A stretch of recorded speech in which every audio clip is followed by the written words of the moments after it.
Hello स्वरोजगार में आपको स्वागत है। मैं हूं रिजवान और बहुत ही दुख के साथ इस बार बताना पड़ रहा है क्योंकि लगातार जो खबरें आ रही हैं अलग अलग देशों से, अलग अलग कंट्रीज से जो खबर आ रही हैं वो सिर्फ ये आ रही हैं कि इंडिया को बैन कर दिया जाए कहीं ना कहीं किसी न किसी कीमत पे, क्योंकि इंडिया में सबसे ज़्यादा कोरोना वायरस के केसेस बढ़ रहे हैं और जो new strain of corona virus है इसका सेकेंड फेज बहुत ही ज़्यादा खतरनाक है। क्योंकि आपको पता है कि इंडिया में भी जो हालात पैदा हो चुके हैं जिसमें ऑक्सीजन तक नहीं मिल रही है, लोगों को हॉस्पिटल में बेड नहीं मिल रहा, वेंटिलेटर की सुविधाएँ नहीं है, जहाँ पे किसी तरीके से ट्रीटमेंट प्रॉपर नहीं हो पा रहा है, हॉस्पिटल्स की कितनी कमी है और किस तरह से पेशेंट बाहर ही बिना ऑक्सीजन के जान गंवा बैठ रहे हैं, उसके बारे में भी आपको पता होगा। इसका बहुत अच्छी तरीके से अंदाज़ा हो गया होगा क्योंकि सोशल मीडिया और न्यूज़ के माध्यम से ये सारी खबरें आपको पता चल रही होंगी। और यही दहशत शायद अलग अलग कंट्रीज़ में भी अब बैठ गई है इंडिया को लेके कि इंडिया से जो जाने वाले लोग अलग अलग कंट्रीज़ में वो कहीं ना कहीं यहाँ से कोरोना वायरस लेके जाके और भी कंट्रीज़ में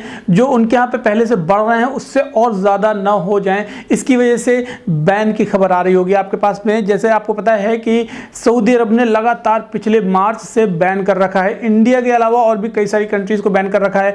3 फरवरी को न्यूज़ आई थी कि अभी 20 कंट्रीज को सऊदी अरब ने बैन कर दिया है। इसके अलावा बाकी अलग अलग जो जगह से जाना चाह रहे हैं तो उनको क्या करना पड़ेगा, उन कंट्रीज़ में जाके 14 दिन क्वारंटाइन रहना पड़ेगा जो कंट्रीज़ सऊदी अरब ने बैन नहीं की हैं, और उसके बाद वहाँ से सऊदी अरब जा सकते हैं। तो अभी जो खबर 21 अप्रैल को आई थी उस पर 17 मई की जो जानकारी आपको मिली होगी कि 17 मई से सऊदी अरब ओपन करेगा फ्लाइट। ये प्रॉपर तरीके से ओपन कर देगा कि लैंड भी, सी भी और एयर भी, ट्रांसपोर्टेशन सारा ओपन हो जाएगा, जिससे लोगों को डायरेक्ट फ्लाइट जाने का मौका मिलेगा। मीन्स कि इंडिया से अगर आप डायरेक्ट जाना चाह रहे हैं तो भी आप सऊदी अरब जा सकते हैं। लेकिन ये रमज़ान के बाद, ईद के बाद उन्होंने अनाउंसमेंट किया था, तो ये अनाउंसमेंट फिर से आ गया है कि जो 20 कंट्रीज 3 फरवरी को जो 20 कंट्रीज बैन कर रखी थी उन कंट्रीज से लोगों को अभी भी परमिशन नहीं होगी। मींस कि जो लोग बेसब्री से इंतजार कर रहे थे सऊदी अरब जाने का कि 17 मई से हो सकता है उनको जाने का मौका मिल जाए, बहुत सारे लोगों के पास पहले से वीज़ा था, बहुत सारे लोगों को स्पॉन्सर किया जा रहा था, तो डायरेक्ट फ्लाइट अभी भी ये जान लें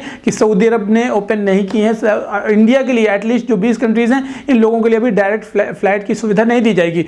इसी के बीच में एक और भी खबर आ रही है जिसमें दुबई ने अभी तक फिलहाल, जैसे कि आपको पता है कि दुबई आना जाना लोगों को बना हुआ था, इंडिया से दुबई के एयर बबल एग्रीमेंट भी था जिसके माध्यम से लोग आसानी से जा रहे थे, दुबई विजिट करने जा रहे थे, टूरिस्ट पे जा रहे थे और बहुत transit visa, business visa, golden visa, बहुत सारे फ्रीलांस वीज़ा भी थे जिसके माध्यम से लोग दुबई विजिट कर रहे थे और वहाँ पे अपना जॉब करें या बिजनेस करें, बहुत ही ज़्यादा उसका बेनिफिट मिल रहा था लोगों को। लेकिन अब कहीं ना कहीं दुबई भी ये बात समझ गया है कि इंडिया में बहुत ज़्यादा कोरोना वायरस के केसेस बढ़ रहे हैं और उसकी वजह से दुबई में इतनी ज़्यादा पॉपुलेशन नहीं है, लेकिन अगर इंडिया से लोग पहुँच गए वहाँ पर तो उनके लिए खतरा बढ़ जाएगा। तो दुबई ने अभी क्या अनाउंसमेंट किया है कि 24 तारीख रात के 11:59 मीन्स कि 25 तारीख से आपकी एंट्री वहाँ पे बैन है।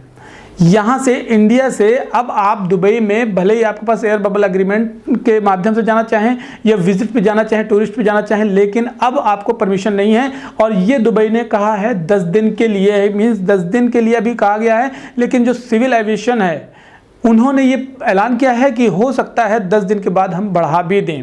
ये ऐलान को बढ़ाया भी जा सकता है, मीन्स कि एक्सटेंड किया जा सकता है। आप समझ सकते हैं कि हर कंट्रीज़ में इंडिया को बैन किया जा रहा है और जो एम्प्लॉयमेंट का रेशियो है, इतना ज़्यादा अनएम्प्लॉयमेंट का रेशियो बढ़ा जा रहा है। इसके माध्यम से ये था कि दुबई में लोग जाते थे विजिट पे और वहाँ पे कहीं ना कहीं जॉब सर्च कर लेते थे और जॉब पा जाते थे। लेकिन अब क्या होगा कि दुबई ने इंडिया को बैन कर दिया है।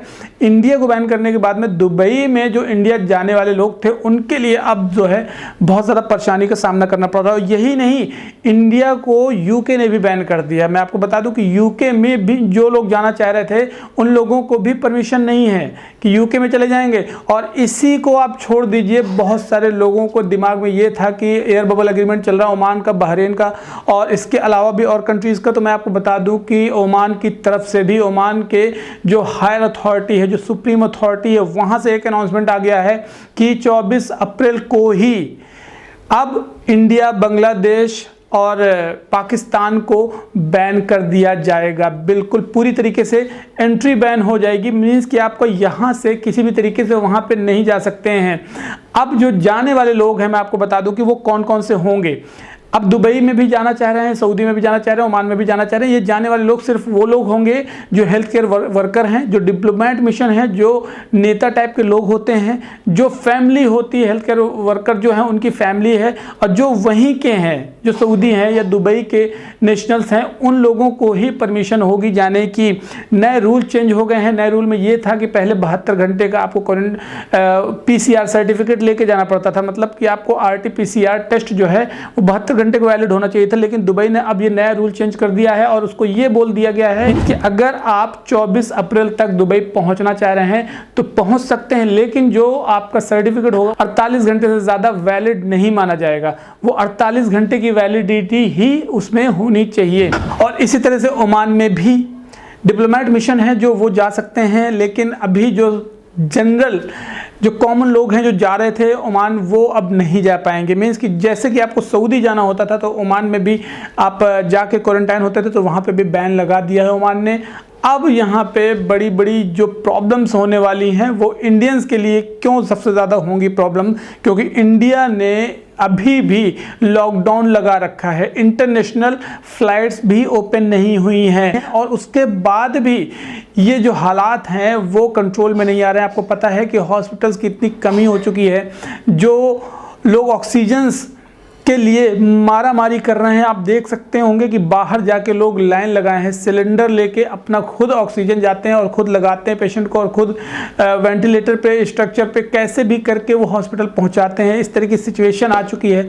तो अब यहाँ पे जो बैन कर रही है कंट्री दुबई ने, इंडिया को जो बैन कर दिया है, आगे आने वाले हालात कैसे होंगे। हालांकि मैंने पहले भी ये वीडियो में बताया था कि दुबई ने अभी फ़िलहाल जैसे कि बहुत सारी कंट्रीज़ को ओपन किया हुआ है, तो दुबई में इतनी पॉपुलेशन अभी नहीं है कि हर कंट्रीज़ को वो एक्सेप्ट कर ले और वहाँ पे परमानेंट लोग हो जाएं जॉब करने के लिए।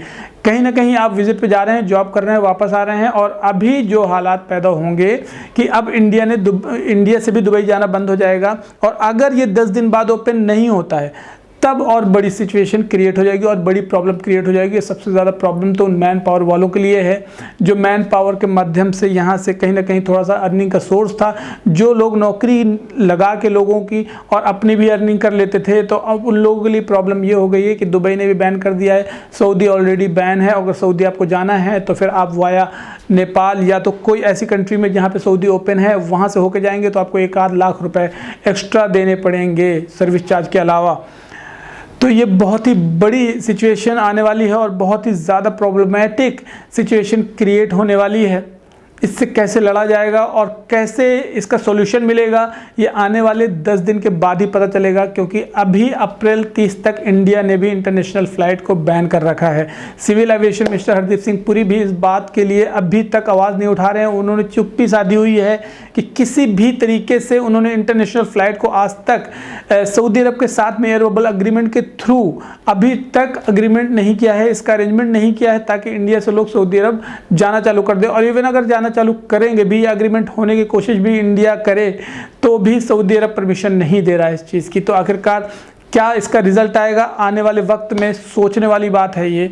और दुबई अगर ओपन नहीं करता है 10 दिन बाद फ्लाइट, तब क्या होगा, ये भी एक बहुत ही ज़्यादा भयावह स्थिति पैदा करता है। दुबई में जो डिप्लोमेट मिशन है, जो हेल्थ केयर वर्कर हैं और जो गोल्डन वीज़ा वाले हैं, ये सारे लोग तो जा सकते हैं। तो अब आपके दिमाग में भी ये आ रहा होगा कि शायद आप हेल्थ केयर वर्कर होते तो आपको हर जगह घूमने का मौका मिल जाता, लेकिन ये भी आप जान ले कि हेल्थ केयर वर्कर होते तो सिर्फ कोविड के पेशेंट के साथ में होते, किसी और पेशेंट का ट्रीटमेंट शायद ही आपको करने का मौका मिलता इस टाइम पे। तो ऐसे आने वाले वक्त में जो भी अपडेट होगी हम आपको रोजगार हिंद के माध्यम से देते रहेंगे। चैनल को सब्सक्राइब करना न भूलें, बगल में नोटिफिकेशन बेल है उस पर भी क्लिक कर दें ताकि आगे आने वाले वीडियोज़ की नोटिफिकेशन आप तक पहुँचती रहे, और शेयर भी करें, लोगों तक पहुँच जाए। ये खबर ज़रूरी है, जो बड़ी बेसब्री से इंतजार कर रहे थे और बहुत ज़्यादा एक्साइटेड थे कि अभी दुबई का काम चल रहा है। तो अब उनके साथ में ये प्रॉब्लम हो गई। सिर्फ 23-24 ये 2 दिन बाकी हैं। 2 दिन में जो लोग जाना चाहें दुबई वो जा सकते हैं, लेकिन उनके पास में PCR सर्टिफिकेट जो होना चाहिए वो 48 घंटे वैलिड होना चाहिए। 48 घंटे की वैलिडिटी होनी चाहिए, वो 72 घंटे से 48 घंटे कर दी गई है। तो चलिए मिलता हूँ आपको अगली वीडियो में, तब तक के लिए ध्यान रखें अपना, टेक केयर, जय हिंद।